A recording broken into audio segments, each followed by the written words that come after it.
Selamat pagi, selamat siang semua yang di Indonesia, di Australia. Kami ada di Amerika, Washington DC area, tempatnya ada Pak Jawa Yudi. Ya. Baik. Ya, makan silakan makan. Ya. Bentar, saya lagi mau ngecek. Kayak aja belajar sama Gordon yang makan-makan. Iya. Silakan. Recording in progress. Ya. Oh iya. Oh, begitu. Oke. Oke, dulu yang berata. Iya. Oke. Ya, pas terus gambar. Oke, bisa dengar jelas suara saya, YouTube, Instagram, Facebook, ngecek dulu. Ada komen tadi, Dr. Buce dari Gembala dari Jogja. Dia dapat berkat ilustrasi sarung tangan tadi. Nah, bapaknya itu orang Nabire. Oh iya? Ya, pernah tahu. Danang, ini Dr. Buce dari Mulia dulu. Bapak almarhum tahu betul itu. Baik. Saya Dr. Ando Sutamsu. Dia pernah benar-benar cerita. Orang lebih baik kenal Dr. Buce. Baik. Kita belajar. Kebiasaan saya tadi sebelum mulai, saya tanya Bapak, ini mau belajar tema apa saat ini? Ya udah, saya sudah nulis di sosial media saya. Satu posisi yang sangat ditakuti iblis dalam hidup kita, itu apa? Nah, tiba-tiba waktu Mas Jo mimpin pujian, saudara diminta beri tema, saya diam dulu. Nah, ketika Dr. Buce memberi kesaksian soal sarung tangan tadi, saya pun dapat impresi yang besar sekali Dr. Buce. Ya, yang baru datang tadi terlambat, luar biasa.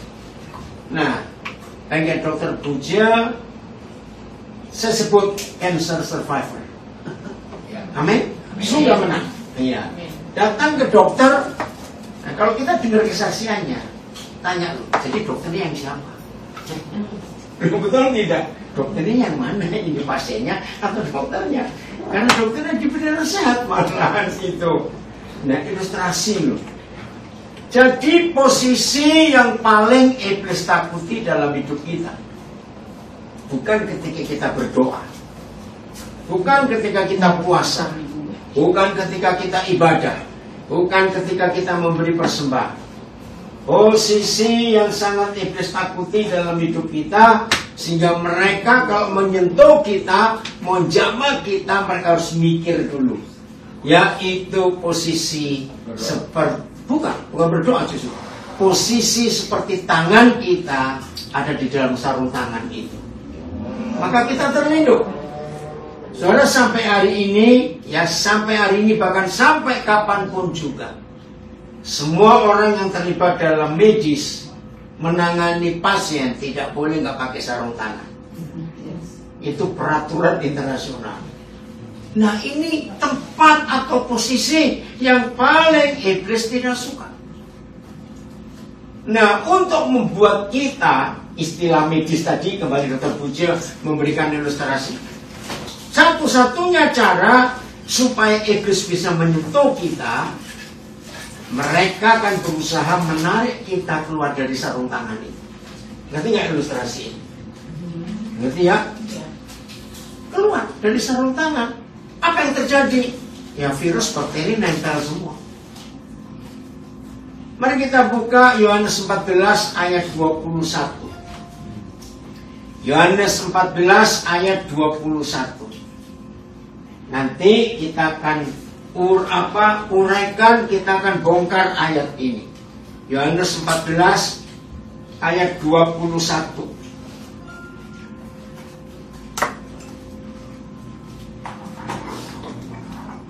Udah, baca pelan-pelan aja per kalimat. 1, 2, 3.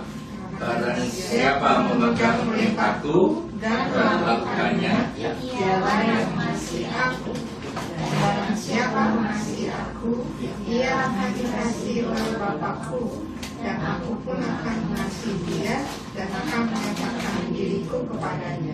Saudara, perhatikan.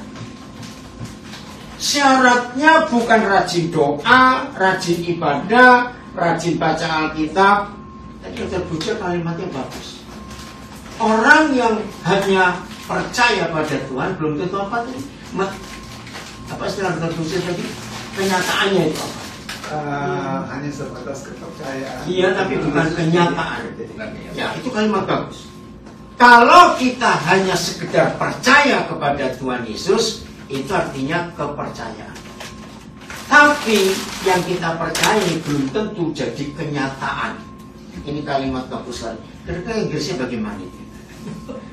Ya, coba renungkan. Kepercayaan kita kepada Tuhan Yesus belum tentu menjadi kenyataan. Setuju nggak kalimat ini? Masih dokter, ini luar biasa. Maka itu kita harus tahu seberapa jauh, seberapa dalam Tuhan menyatakan diri kepada kita. Amin. Baca lagi ayat terakhir, kalimat terakhir ayat 21. Apa yang Tuhan Yesus buat? Makasih dokter Puja kalimat itu. Apa? Kalimat terakhir baca. Dan? Nah, ayo baca kalimat terakhir ayat 21. 1, 2, 3. Nah, reveal himself. Jadi perlu sekali Tuhan Yesus menyatakan dirinya kepada kita. Amin. Gini aja ilustrasi ini, masih banyak wajah yang bingung. Apakah otomatis kalau di rumah orang Kristen pasang gambar Yesus banyak-banyak dan Yesus ada di situ? Nah, cuma gambarnya aja, setan nggak takut. Maka itu Tuhan Yesus perlu menyatakan diri. Bagi yang ikuti di rumah, di ruangan ini ada 2 cancer survivor. 1 Ibu Syana Samima, luar biasa. 2 Dokter Puji. Aku juga. Oh iya toh, ada 3 berarti, puji Tuhan. Nah kalau kita lihat wajah mereka bertiga, nggak ada kelihatan kankernya. Oh nggak ada yang ngamen ini. Luar biasa sehat begitu. Makanya kita di Ibu Syana makan rawon banyak-banyak. Punya makan rawon juga. Ya, saudara. Dia juga cancer. Iya, tadi ngomongin. Maka itu jangan sekedar membuat Yesus jadi kepercayaan kita, tapi Dia akan menyatakan diri. Dan Ya. dalam Yesus itu kita bukan survivor, Oh. kita thriver. Oh, driver. Oke. Puji Tuhan. Terima kasih. Ada kalimat baru lagi. Hebat. Nah, kapan, bagaimana Tuhan Yesus bisa menyatakan dirinya? Kembali ke kalimat pertama. Ayo baca kalimat pertama. Barang siapa? Memegang perintah. Nah, memegang perintahnya, bukan membaca perintahnya. Setuju nggak bedanya? Kalau memegang itu apa? Yang melakukan. Lanjut kalimat kedua. Dialah Yang yang mengasihi Allah. Nah, yang mengasihi Yesus. Saudara, sangat merusak. Ya, sangat merusak. Apa yang merusak? Orang hidup beragama. Itu sangat merusak. Tadi ini, tiba-tiba salah satu anak saya kirim pidatonya proklamator kita, Pak Soekarno. Nah, saya tanya, kenapa kamu kirim itu? Enggak tahu. Nah, saya belum baca teliti karena lagi pujian tadi. Tapi dalam kalimat pidatonya Presiden kita yang pertama ini, dikatakan bahwa musuh terbesar kita itu orang beragama, kaget. Dia merusak kesatuan kita adalah orang beragama. Lalu Soekarno berkata, kalau kamu jadi Hindu, jadilah Hindu Nusantara, jangan jadi Hindu India. Kalau kamu jadi Kristen, jadilah Kristen Nusantara, jangan jadi Yahudi. Kalau kamu Islam, jadilah Islam Nusantara, jangan jadi Arab. Kalau saya ingin tahu, saya kirim pidatonya itu. Hebat sekali. Nah, saudara lihat 2 kali pemilu ini, yang 2014 sampai 3 kali ya sampai 2024. Apa yang merusak? Ketika istilah dipakai apa, identitas apa? Politik identitas itu merusak sekali. Nah, orang yang beragama itu hafal peraturan agama, tetapi tidak menghidupi. Maka itu kalimat ini jelas. Barang siapa memegang perintahku, artinya melakukan, itu pasti mengasihi Tuhan. Amin. Amin. Dan setiap orang yang mengasihi Tuhan, dia pasti mengasihi ciptaan Tuhan. Betul tidak? Maka itu kalau kita mengaku diri beragama, kita nggak bisa mengasihi ciptaan Tuhan kalau orang itu nggak seagama dengan kita. Setuju? Ini yang merusak.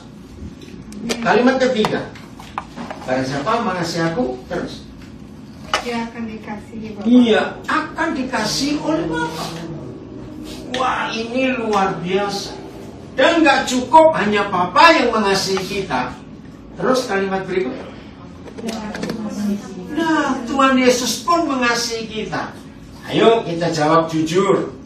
Kalau pribadi Bapa, pencipta alam semesta, yang penuh kasih itu mengasihi kita, dan Tuhan Yesus yang sudah berkorban sampai menyerahkan nyawanya mengasihi kita, bakal ada yang lonely? Bakal ada merasa kesepian? Halo? Dijawab dong. Enggak ada. Nggak ada. Itu cukup.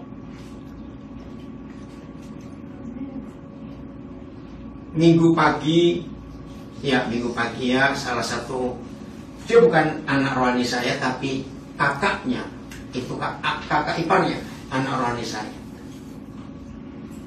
Dia meninggal karena kanker, masih umur 40-an awal. Nah, setiap kali ada berita tentang orang meninggal, maka selalu saya katakan, gak boleh kamu rasa kesepian, karena ada dua pribadi yang mengasihi kamu. Amin. Berapa puluh tahun yang lalu Tuhan mengajar saya tentang dua kalimat ini, dan ini saya sampaikan di banyak orang. Selalu siapkan dua spaces, dua ruangan di hati kita. Selalu siapkan ini. Untuk apa? Ruangan yang pertama, catat. Kapan saja kita tidak tahu, pasti kita akan kehilangan sesuatu. Betul atau salah? Maka itu kalau ada orang hidupnya begitu hati-hati, takut kehilangan sesuatu, itu orang paling pelit. Betul tidak? Nggak mungkin kita nggak pernah kehilangan apa-apa dalam hidup. Betul? Nah, siapkan ruangan itu. Entah apa, bahkan benda yang paling mahal, yang paling kita sukai pun bisa hilang, tidak? Bisa, dan jangan salahkan pencurinya. Ya itulah hidup. Ruangan kedua dalam hidup kita, siapkan. Bahwa suatu hari nanti kita pasti akan kehilangan seseorang. Ya. Nah, kalau itu terjadi, gak usah putus asa, gak usah menangis, gak usah macam-macam.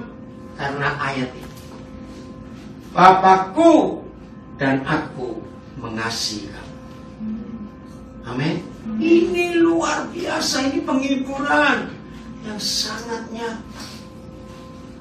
Maka itu, jangan hanya Yesus jadi kepercayaan kita, tapi biar Yesus jadi kenyataan. Nah, apa yang terjadi kalau kita pegang perintahnya? Itu bukti bahwa kita mengasihi Dia. Kalau kita mengasihi Dia, berarti kita mengasihi semua ciptaannya. Maka Bapa dan Yesus mengasihi kita. Dan gak cukup. Kalimat terakhir tadi, aku akan menyatakan diri kepada. Saudara, semua orang yang menerima kenyataan Tuhan Yesus. Saya nggak tahu kenapa Joe bisa ngomong, guru kita itu penuh kasih. Semua orang yang mengalami kenyataan Tuhan Yesus, ciri utamanya adalah love. Kasih bahkan kelihatan. Sebab hanya Tuhan yang menyatakan diri. Apa itu kasih? Tuhan itu kasih. 1 Yohanes 4 ayat 8. Saudara, jangan salah. Tuhan bukan bersifat kasih dan berkarakter kasih. Salah.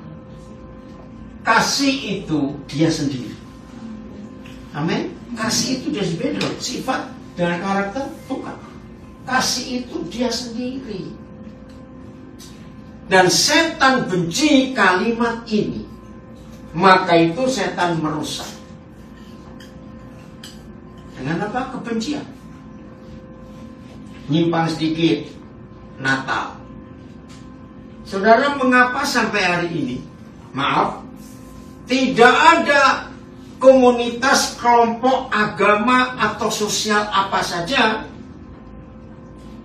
yang ada kalimat peace on earth, damai di bumi?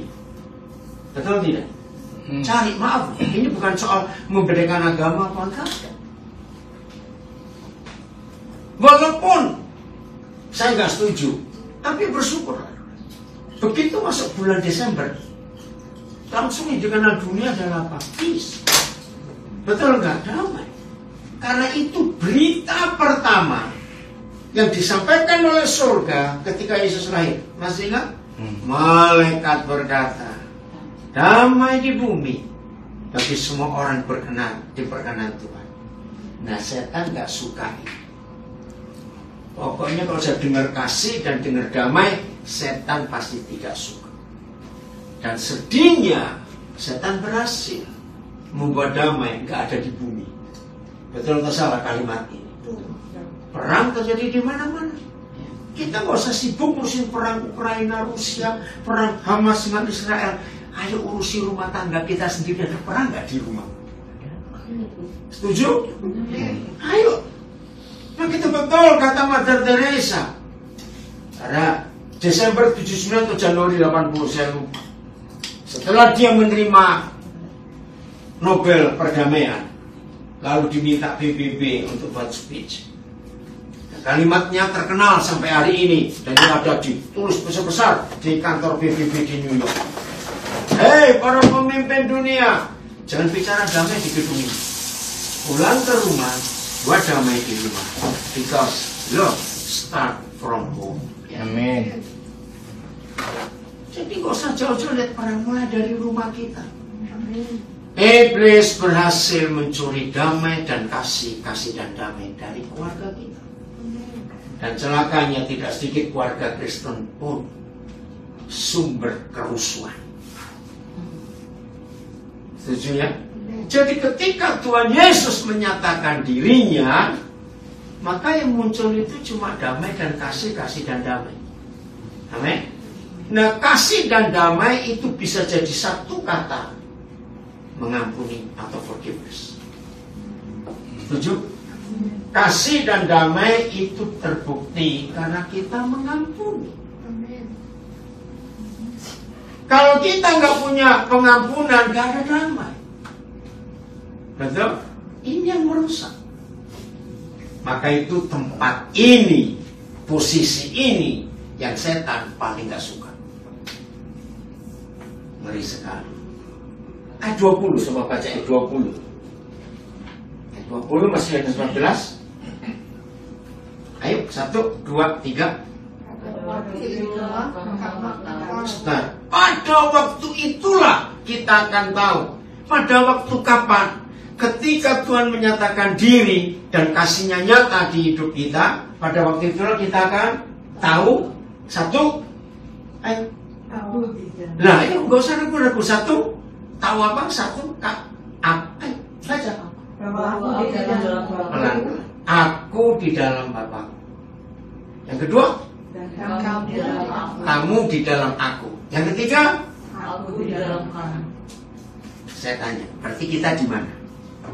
Di dalam. Jangan salah jawab. Ayat ini pendek tapi susah dimengerti. Yang pertama, siapa di dalam siapa? Yang pertama, siapa di dalam siapa? Bapak di dalam aku di dalam Bapakku. Yesus di dalam Bapa. Tuhan Yesus dalam Bapa. Betul? Yang kedua, siapa di dalam siapa?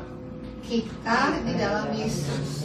Berarti kita ada di mana? Sampai Di ke dalam Yesus. Di dalam Yesus. Di dalam Yesus. Iya betul. Ayo. Oke, pertama siapa di dalam siapa? Tuhan Yesus di dalam Allah Bapa. Oke, yang kedua Kita di dalam Tuhan Yesus. jadi kita ada di mana? Sampai di bagian kedua. Karena ada nomor 3 itu. Kita di Jadi dalam Tuhan Yesus. dan Bapak. nah itu loh, Iya. sudah sekali. Nah, jadi kalau ditanya setelah hal kedua dinyatakan, ditanya, jadi kita di mana? Jawabannya kita di dalam Yesus dan di dalam Bapa. Amin. Loh, kok nggak amin? Amin, aku udah bilang. Cuma satu yang Loh, ini dasar tuh saudara. Ya. Maaf kalau saya nggak cara ngomong seperti ini pelajaran sekolah minggu. Betul? Begitu karena kita merasa sudah dewasa, mature, jadi lupa. Simpel sekali. Lagi sekali. Jo, ini satu kesaksian, terpuji juga. Jadi tadi pas saya mau menyiapkan ini, karena saya kebiasaan kalau saya mau live, maka yang Facebook harus diberi tema dulu. Nah, tadi ini tiba-tiba masih tema ini. Posisi mana yang iblis paling takut di hidup kita? Ternyata ketika pujian berjalan, Mas Jo bilang, ayo milih. Oh ya udah, kalau itu saya ganti aja nanti. Itu ketika Brother Puji beri kesaksian sarung tangan tadi, memang itu. Jadi kalau tangan ada di dalam sarung tangan, virus, bakteri apa saja kemungkinan masuk sulit. Kalau saya pakai kata manusia, kemungkinan masuk. Nah sekarang menurut Yohanes 14 ayat 21, bahwa kita nggak pernah kesepian dalam hidup kita karena dua pribadi hebat itu mengasihi kita dan menyatakan diri. Jangan lupa, nggak ada rasa kesepian. Secara psikologi pernah nggak? Saya lupa istilah penyakitnya. Ada orang di tengah keramaian tapi dia rasa kosong, sepi. Pernah? Itu namanya orang budek. Maaf, betul kan nggak tulis, nggak mungkin lu tinggal keramaian kok sepi. Ilustrasi. Lu betul nggak saya tanya kok? Secara psikologis. Itu penyakit. Ada orang di tengah keramaian bisa sepi, lonely. Karena aku merasa nggak berharga, aku nggak disayangi, aku nggak ada perhatikan. Kok 4 bulan nggak ada ngajak aku makan gratis. Maaf. Betul? Nah, lalu ayat 20 ini luar biasa. Ada 3 hal ya, ini baru bahas 2 hal. Yang pertama, siapa dalam siapa? Ayo ulangi lagi, supaya nggak lupa.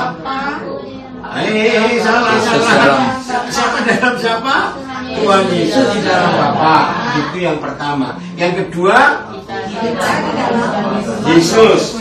Berarti kita di dalam 2 pribadi. Loh ya atau tidak? Ya. Saya pakai istilah militer. Tahu kata barikade? Ya. Ada nggak setan goblok dan setan nekat Ada. berani nembusin 2 barikade ini untuk ngambil kita? Ada. Nggak ada. Ada saya. Loh, Gimana? kenapa? Awal nekat dia. Loh, dia tetap nggak berani. Coba mikir lagi ya. Berapa barikade? 2. Jadi kita di mana? Di dalam. Dalam 2. Pada Tuhan Yesus. Ada setan nekat, setan goblok berani ngerebut kita melewati 2 barikade ini? Oh, susah. ya, aku ngerti. Tapi setan kerjanya menggoda aja dari luar. Loh, tunggu dulu. Saya tanya dulu. Jangan Jangan goda dulu. Ya, jangan bilang goda Iya. dulu. Saya tanya dulu. Ada nggak setan nekat, setan goblok berani ngerebut kita untuk merobos 2 barikade ini? Nggak bisa. Ada. Oke, nanti. Nanti. Jangan bilang tetapi. Nanti dulu satu pinter. Iya, kadang kita sok pinter tapi goblok. Pertanyaannya, jangan muter kemana-mana. Jawabannya, pertanyaannya, ada nggak setan goblok, setan nekat berani nembusi 2 barikade? Itu dulu jawabannya. Ada. Berarti setan pintar lebih mikir lagi daripada yang goblok. Iya. Jadi artinya setan pintar, setan goblok pun nggak berani masuk. Berarti nggak ada. Kan bukan kalimat. Nah baru ya 2 itu tadi ini. Kalau sampai ada setan nekat, setan goblok berani ngerebut kita, dia ketemu masalah yang ketiga. Yang ketiga siapa di dalam siapa? Baca. Ayo cepetan. Yang ketiga siapa di dalam? Aku di dalam kamu. Ayo mikir. Tuhan Yesus. Nah, ya nggak usah ragu-ragu. Siapa di dalam siapa yang ketiga? Cepetan. Yesus di dalam Yesus. Dan dalam kita. Tuhan Yesus dalam kita. Pertanyaan lagi, jangan salah jawab. Berarti kita ada di mana? Di dalam Yesus. Iya, terus nggak cukup. Dalam Bapa ternyata- dan Yesus. Iya, nggak cukup hanya kita dalam Yesus dan Bapa, nggak cukup. Tapi harus. Bukan, nggak usah tapi. Berarti ada Tapi tiga. dalam Yesus dalam kita. Jadi artinya kita di mana? Di Ini tengah-tengah. pertanyaan penting. Dalam barikade itu ngomong barikade atau dalam mana nih? Apa saja? Kita dikelilingi, kita di dalam. Di dalam Ini kalimat loh, saudara, ini Paling nggak paling gampang logika anak-anak. Kita di base-nya militer. Kita dibungkus luar dalam. Ini pengertian fisika yang sulit Oh dimengerti. iya, ini inside out. Iya, inside out. Kita dibungkus luar dalam. Dalam logika fisika nggak bisa bungkus dari dalam. Loh ya atau tidak? Bungkus pasti dari luar. Tapi hanya Tuhan Yesus yang bisa bungkus kita luar dan dalam. Amin nggak sih? Ini wajahnya masih belum ngerti, wajahnya belum kelihatan. Ini rendah hati namanya. Terus kita jadi bego. Karena apa? Kita terlalu ruwet dan rumit kalau mikir. Kita nggak bisa mikir simpel. Karena buat dunia orang suka mikir simpel itu orang bodoh. Iya. Tapi lihat 1 Korintus 1 yang dicari Tuhan justru orang yang bodoh. Karena bisa gampang mengerti hati Tuhan. Lagi sekali dalam fisika nggak ada orang dibungkus dari dalam, nggak mungkin. Tapi hanya Tuhan kita. Nah, ingat tadi, kalau tuh ada setan goblok, setan nekat, berani nerobos kita lewat 2 barikade. Maaf, saya pakai istilah anak-anak lagi. Kira-kira kalau setan makan kita muntah nggak? Bingung dong. Ya pasti muntah kan ada siapa di dalam? Ya sudah itu cara mikirnya. Oh, nggak amin. Lu ya atau tidak? Iya. Susah sekali. Lu ya atau tidak? Iya. Ya tuh misalnya setan bisa dapat kita dan mereka makan kita, pasti muntah. Sebab siapa yang mereka makan? Bukan cuma kita. Mereka makan Tuhan Yesus. Amin. Yakin muntah? Yakin. Ya sudah. Inilah posisi yang ditakuti setan. Kalau kita ada di bungkus luar dalam. Ayat ini dahsyat sekali. Ini salah satu firman yang membuat saya nggak pernah takut apa-apa dan nggak pernah khawatir apa-apa. Serius. Suatu kali ada diskusi, orang nggak percaya, nggak mungkin lah ada orang hidup nggak pernah takut, nggak pernah khawatir. Ya saya nggak bisa jelaskan yang alami saya kok. Tanya istri saya, berapa banyak masalah, berapa banyak kesulitan dihadapi. Karena ayat ini saya selalu aman dalam hidup. Amin. Amin. Yakin? Yakin. Betul? Yakin aja lah. Nggak usah ngaku deh. Kalau ada di antara saudara yang mendengar firman ini dan hidupmu insecure, rasa tidak aman, maaf, berarti Yesus hanya jadi kepercayaanmu, bukan kenyataan. Terima kasih Dr. Puji, istilah bagus. Maaf, jujur jawab. Ini nggak bicara tentang saudara, saya bicara tentang umum. Mana lebih mudah seorang manusia merasa secure, merasa aman di dalam Yesus atau di dalam uang yang banyak? Jujur, umum saja. Nah, itu masalah. Selama uang masih menjadi rasa aman di hidup saudara, nggak usah ngomong Yesus. Karena uang itu saingannya Tuhan Yesus. Mamun. Betul. Masih ingat Matius 6:24?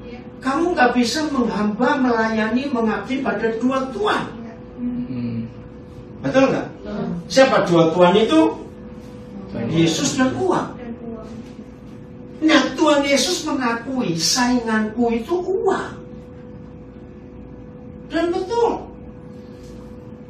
90 sekian persen orang Kristen masuk pendeta sulit bisa merasa aman hanya dalam Yesus. Kenapa saya berkata? Untuk membuktikan pendeta, hamba Tuhan dan orang Kristen itu betul-betul mengandalkan Yesus, maka mereka harus sering-sering gak punya uang. Susah. Betul nggak? Itu dia.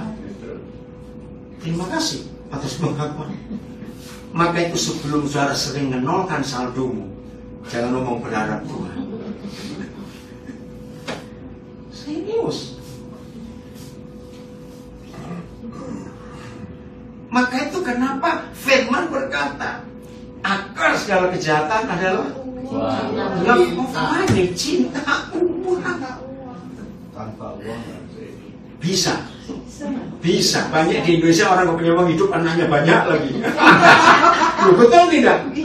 Homeless itu enggak. Nah, oke, saya mau jawab ya. Setuju atau tidak kalimat ini bahwa orang yang nggak punya uang itu masalah? Salah atau betul? benar. Salah. Kalau saudara berkata orang nggak punya uang itu masalah, berarti saudara menganggap orang kaya nggak punya masalah. Nah ya sudah. Nah yang mana jadi yang masalah? Ya sudah, berarti bukan karena uang hidup ini masalah. Oke, pelan-pelan ya.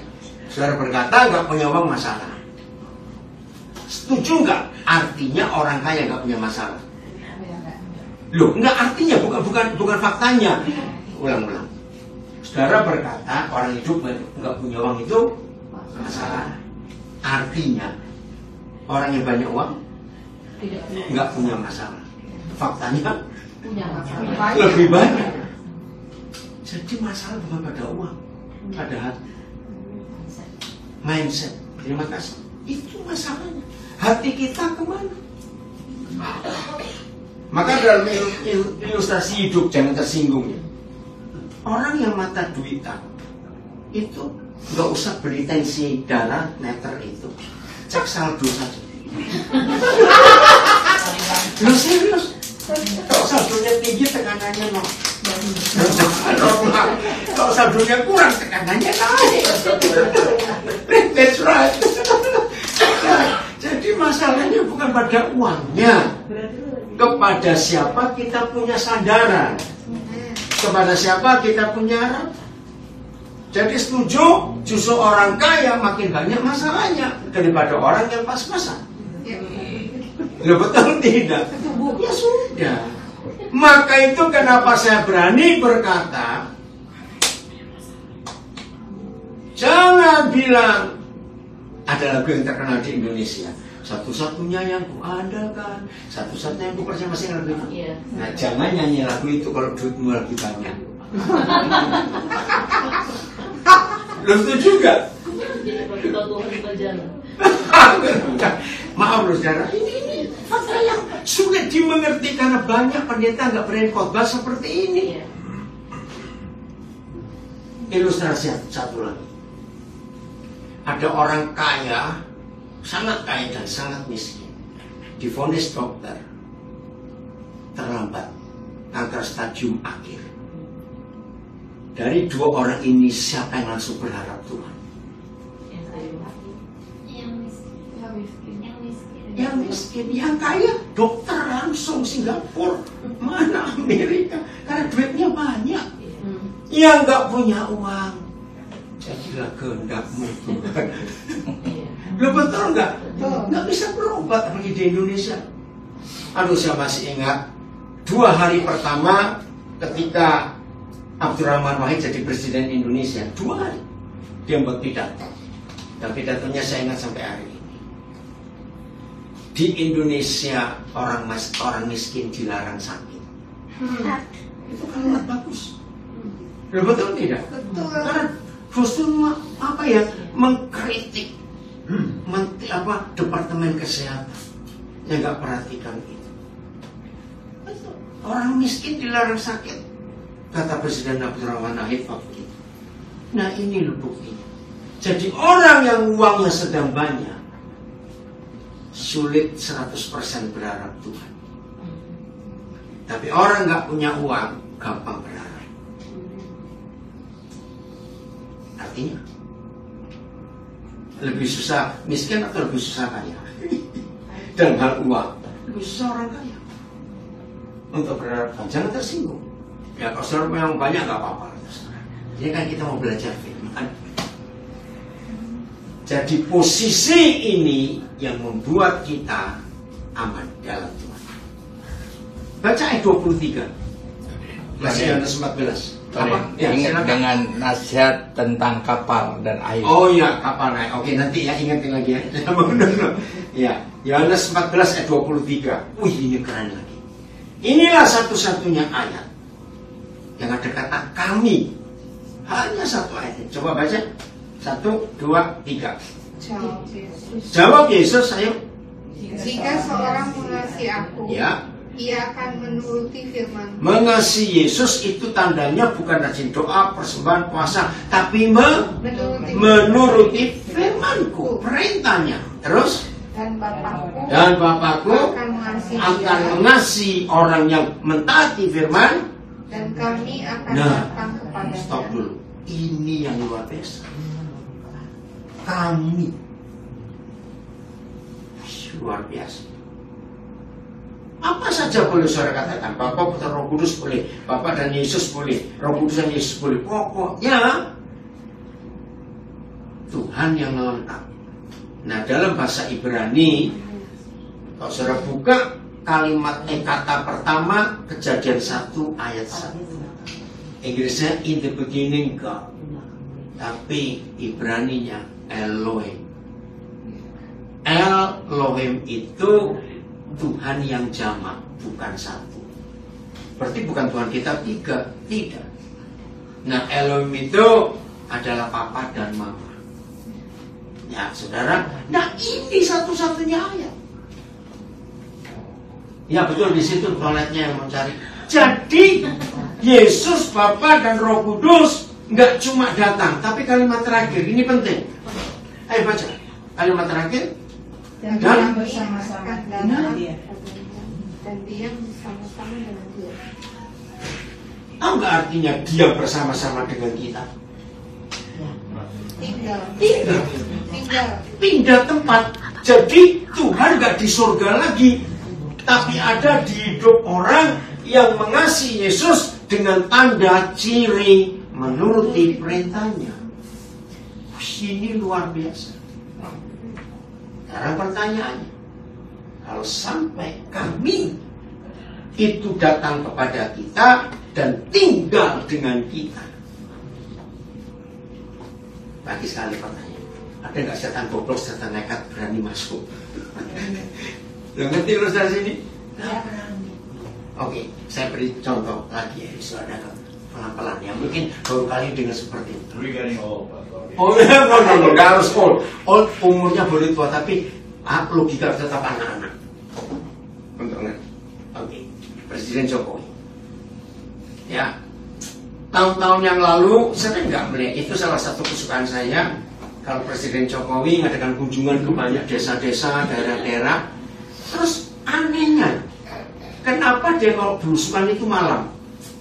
Pernah lihat videonya nggak? Ya, kalau kunjungan itu malam pasti. Di atas jam 10, memang sengaja. Dan cari orang yang rumah orang miskin, bukan orang kaya. Dan pasti bawa bungkusan, masih ingat nggak? Dan tidak ada penduduk yang nggak nangis. Malam-malam diketok presiden dan dapat hadiah. Dan presiden tanya, gimana keluarga bapak, di mana kalau nggak ada. Itu, ngerti nggak maksudnya? Itu luar biasa. Oke, sekarang saya beri ilustrasi. Suatu hari mungkin ada di antara keluarga saudara yang betul-betul rumahnya di slum area, di daerah kumuh. Presiden datang. Ini bukan kunjungan. Maaf, nggak ada kisah itu. Cuma saya dapat ilustrasi dari Roh Kudus. Namanya presiden, kan pasti bisa kencing juga, bukan? Nah, pas belusukan itu dia kebelet kencing. Masa harus pergi ke hotelnya atau pulang ke Jakarta dulu baru kencing? Berarti dia cari salah satu rumah penduduk nggak? Betul? Apakah milih rumah orang kaya? Enggak. Nah, pertanyaan saya. Apa yang terjadi dengan rumah yang dikencingi presiden? Bangga. Bangga. Terima kasih. Dengan gino. Iya, oke. Itu yang doang loh. Waktu saya berilustrasi ini, saya benar-benar, aduh kalau itu rumah saya nggak mau siram kencingnya. Ya terserah kamu lah. Sebagai pengajar betul. Yang berikut. Kira-kira selama berapa waktu kalau ada orang-orang lewat-lewat di jalan itu terus noleh nggak, oh itu rumah dikencingi presiden. Iya, wajar nggak? Lu wajar, pasti masuk koran itu ya. Oh itu rumah dikencingi presiden. Oke, hal berikut. Kira-kira, adik itu ayo dengerin firman ya. Ayo, ya, dengar. Kira-kira kalau rumah itu dijual harganya naik. Nah itu dia. Ngerti logika ini? Ya. Presiden nggak tidur, cuma pengen fishing. Sekarang bayangkan yang buat presiden tinggal di dalam kita. Tahu bedanya? Loh, tahu bedanya? Antara mampir dan tinggal. Itu maksudnya. Inilah posisi yang setan paling tahu. Kalau mereka tahu kita nggak sendiri, kami akan menyatakan diri dan tinggal. Bayangkan, luar biasa itu. Dan catat, nggak perlu bayar apa-apa, nggak perlu pakai ritual apa saja, cukup taat. Amin. Oke, just oke. Nggak ada yang lain yang Tuhan minta dari kita. Nah, kembali masalah uang ini Pak Jo tadi bilang. Saya lupa dari kira-kira awal 80-an Roh Kudus mulai mengajar saya tentang posisi uang ini. Itu dari tahun 80-an. Maka itu saya nggak pernah takut. Tentang uang nggak pernah takut. Ini contoh kecil aja. Berapa jam sebelum kami berangkat dari Jakarta, tiba-tiba ada satu gereja yang titip alat-alat untuk gerejanya. Wah, ini kurang berapa jam mau berangkat? Ya cepat aja, begitu cepat. Nah, saya nggak tahu titipannya sebesar apa. Saya kok nggak tanya. Begitu dikirim, wah, gede. Berarti saya harus tambah satu bagasi. Nah, saya minta tolong, anak saya coba kamu cek kalau FAR ini tambah satu bagasi berapa. Dia kirim buktinya 130 US. Ya udah, kalau segitu saya coba. Ketika sampai di Cengkareng, di Soekarno-Hatta, ternyata bukan 130 tapi 230 US. Kan nggak mungkin saya balikin, nggak di situ barangnya. Ya saya bayar saja, pasti nggak ada masalah. Nah kemarin waktu kami berangkat dari LA ke Washington DC, rupanya yang beli tiket itu nggak teliti, memang hampir gitu. Hampir segitu loh perhatikan. Kami nggak boleh bawa hand carry yang troli itu loh. Mesti bayar lagi. Wah, ya udah. Terus ketika satu koper ditembak, kelebihan 3 pound. Nah itu sudah direpeng dari Jakarta.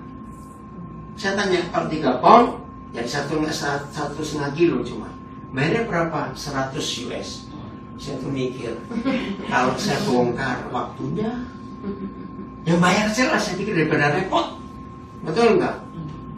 Betul, kalau kami bongkar, kami terlambat. Antrinya, security check-nya itu panjang sekali. Sudah nggak ada apa-apa.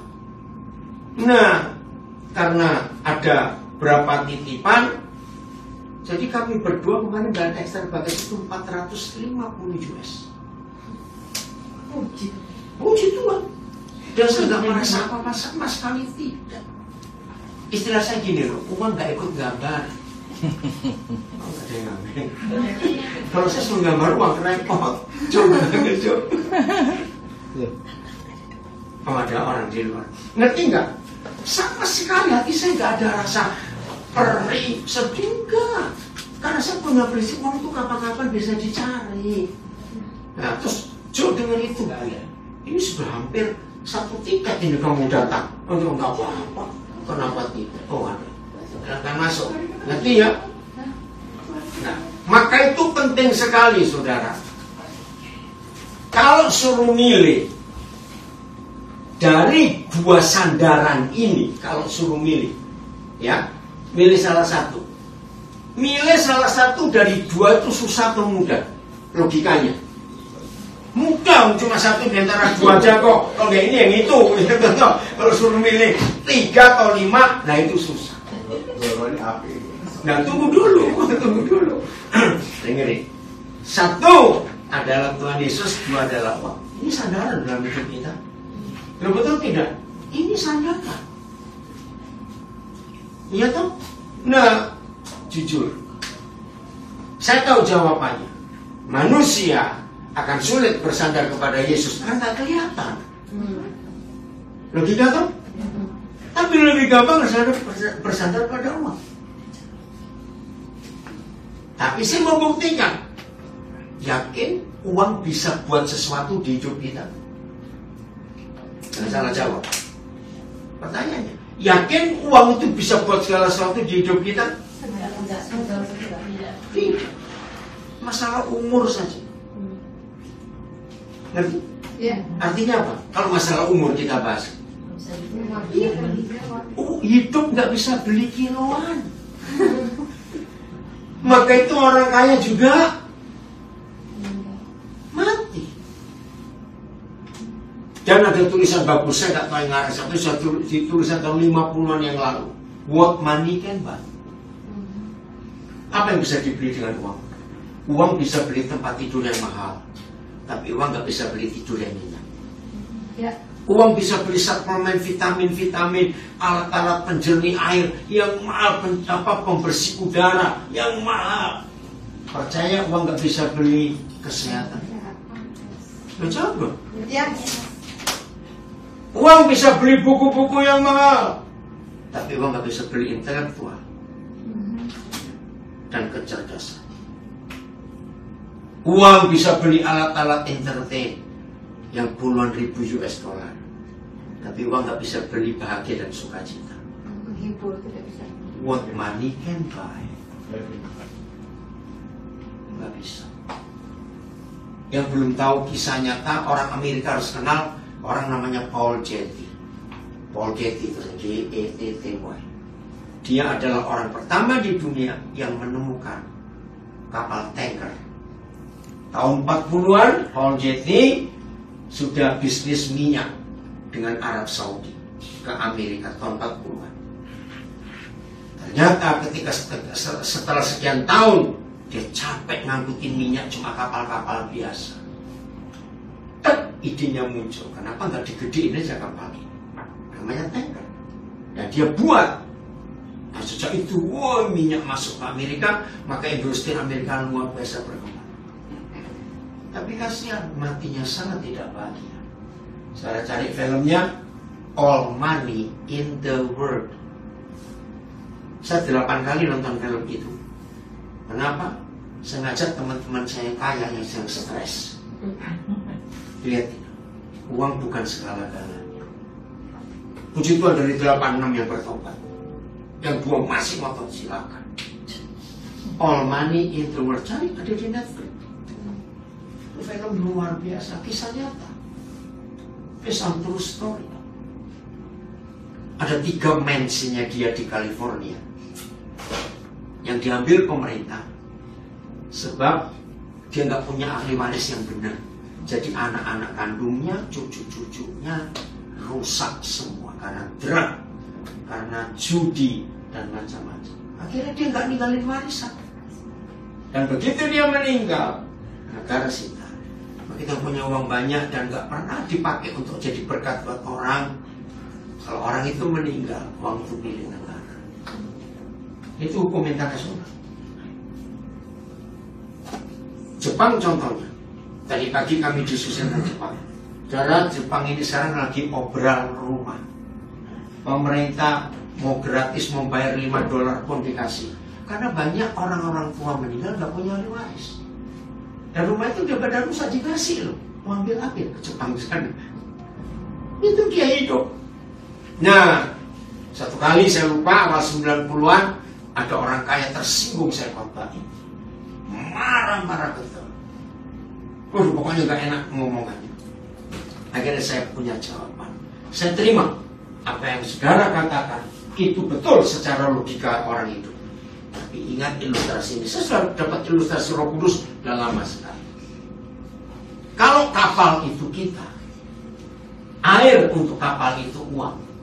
Ada nggak kapal nggak butuh air? Sangat. Kalau enggak ya kapal hiasan namanya. Tapi nggak ada kapal bodoh. Masukkan air ke dalamnya.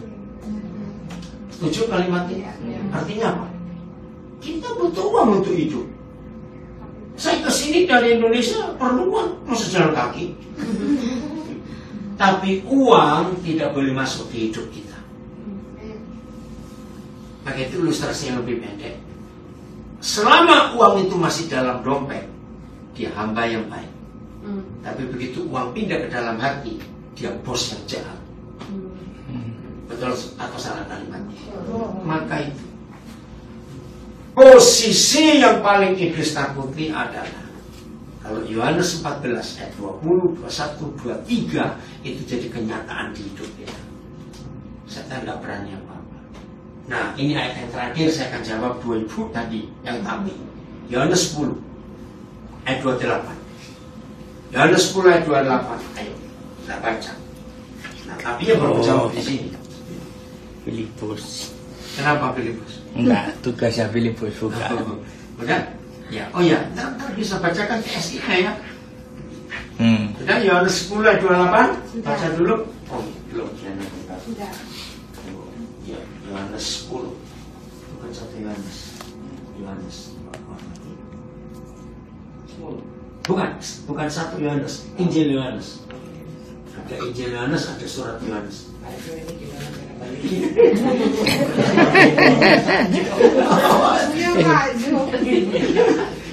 Coba tahu ini. Mana ini? Waduh, aja. Tahu lah, kalau nanti namanya. Oke, baca ayat 28. Dan aku memberikan hidup. Ayo baca, yang lain baca sebentar. Ya. 10 ayat 28. 1, 2, 3 Dan aku memberikan hidup yang kekal. jelas itu. Terus Dan mereka pasti tidak akan Binasa. Sama-samanya. Oh, cukup ayat itu. Berarti ayat 27. Maaf, ayat 27. Ada kata itu, ayat 27. 10 ayat 27. 1, 2, 3. Domba-dombaku mendengarkan suaraku dan aku mengenal mereka dan mereka mengikut aku. Oh, sebentar. Nggak ada seorang pun bisa mengambil mereka dari tangan buat berapa itu? 29. Ya ini Kak 28. Oh, 28. Oh, belum selesai tadi berarti. Oh, maaf ya, 28 berarti. Dan Aku akan memberikan hidup yang kekal kepada Ah. mereka dan mereka pasti tidak akan binasa sampai selama-lamanya dan seorang pun Tidak akan merebut mereka dari tanganku. Ini kalimat luar biasa. Saudara percaya nggak? Di dunia ini tidak ada perusahaan apapun yang sudah eksis 100 tahun lebih yang terkenal. Iklannya ditambah kata pasti. Berani nggak? Contoh perusahaan penerbangan, ya paling bagus Singapore Airlines misalnya. Siapapun yang naik pesawat kami pasti selamat. Berani? Perusahaan obat. Inilah satu-satunya perusahaan farmasi di dunia. Semua obat kami pasti menyembuhkan. Asuransi terhebat pun nggak berani pasti jamin. Kenapa? Ayo, kenapa kata pasti nggak ada yang berani nulis? Iya. Takut disu. Betul, nggak ada yang memberi jaminan. Ya. Ternyata di Alkitab ada 2 ayat, salah satunya ini yang berkata pasti. Sekarang sampai kata pasti ini pun, mau khawatir apa, mau takut apa dalam hidup. Ya. Amin. Amin. Ini terakhir ini kan lagi ribut lagi apa virus apa mpox atau apa? Ya. Waduh, lagi rame Singapura sekarang, mulai ketir-ketir Thailand. Nah, apa tuh? Banyak orang kirim itu viral. Saya bilang, kalau toh itu ada, jaminan apa kita bisa pakai? Apa masker, obat, Nggak ada yang beri jaminan. Yang memberi jaminan cuma satu, firman Tuhan ini. Nanti kita lihat ayat-ayat. Saya bereskan ini. Pasti tidak akan binasa, dan tidak ada seorang pun bisa mengambil mereka dari tangan. Yakin? Nah, ini ilustrasi. Siapa pernah ngalami atau pernah ngelihat kita gendong anak? Tapi anak ini mau lepas saja dari gendongan karena lihat sesuatu yang menarik dia. Bisa nggak anak itu turun dari gendongan kita? Sebagai papa mama? Bisa. Lalu jatuh, lalu ada apa-apa? Bisa nggak? Nah, itu tadi dua itu ngomong. Tapi itu, kalau kita keluar, kalau sarung tangan itu, kalau tangan kita keluarkan dari sarung tangan yang bisa melindungi kita, ya risikonya tanggung sendiri.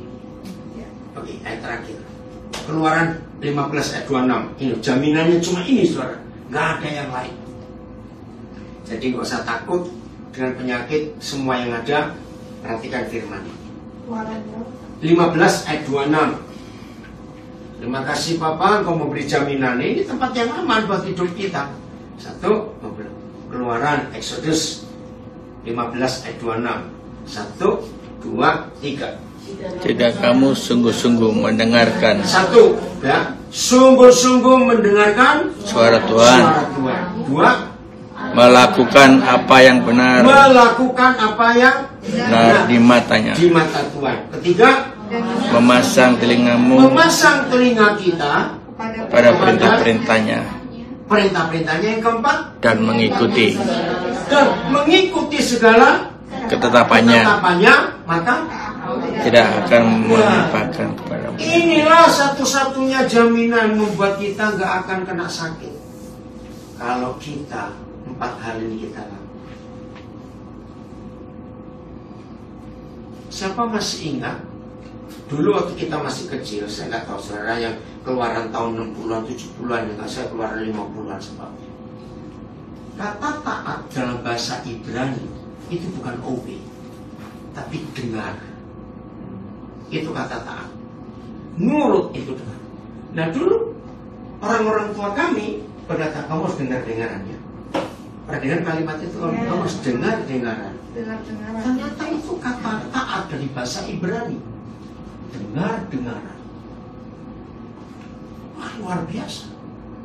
Kata itu buat generasi Gen Z atau apa hampir gak kenal. Tapi ini kata yang penting. Dan kata dengar-dengaran paling banyak ada di Perjanjian Lama. Dan itu luar biasa. Jadi nurut itu dengar perintahnya, ikut.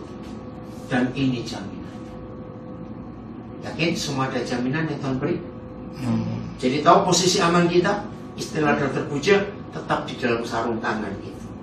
Maka kita akan terlindung. Pilihan di tangan kita, saudara mau yang mana? Khususnya tentang duit belajar. Yaitu susahnya menolkan saldo yang susah. Tapi harus belajar supaya kita tahu berharap kepada siapa dalam hidup. Dan memberkati kita semuanya. Mesti di rumah juga ya. Puji Tuhan. Maaf ya sekarang nggak bisa gabung nanti ini. Ya.